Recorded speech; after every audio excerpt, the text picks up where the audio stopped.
Kami po ay nakatira sa Bangkal. Mula nung isilang ako, taga-Bangkal na rin ako.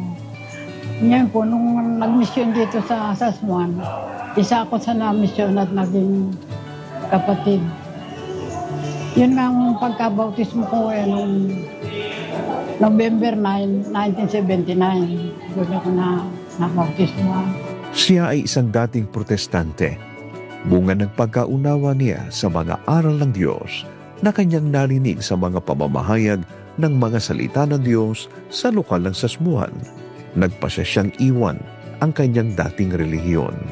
Dati po akong protestante, yung evangelical denomination ng protestante evangelical. Kaya lang po wala akong masyadong maintindihan doon, hindi ako aktibo.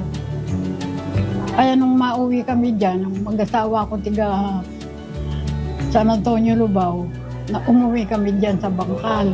Mula nung 1963, nandito na kami sa Bangkal. Hanggang ngayon, dyan kami sa Bangkal. 1979, nag-anniversary ang lokal ng Sasmuan.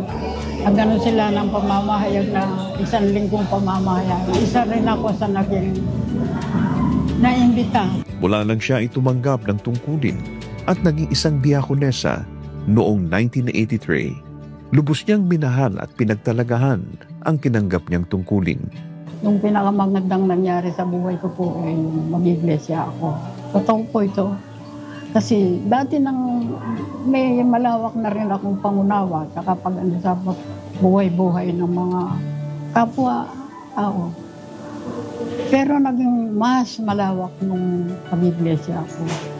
Sa mga aral lang mga kukuhan mo, wala. Pag inano mo sa isip mo, uunawain mo maigi. Lalawak talaga ang pangunawa mo. Kahit na yung aral, matagal mo nang narinig, pag sasariwa sa isip mo, ganun din parang nagbabago ng lalo lalakas yung paninindigan mo. Sa kabila ng mga naranasang pagsubok at mga suliranin, na malagi siyang matatag sa kanyang pananampalataya at nanindigan sa pagsunod sa mga aral ng Panginoong Diyos na itinuturo ng pamamahala ng Iglesia.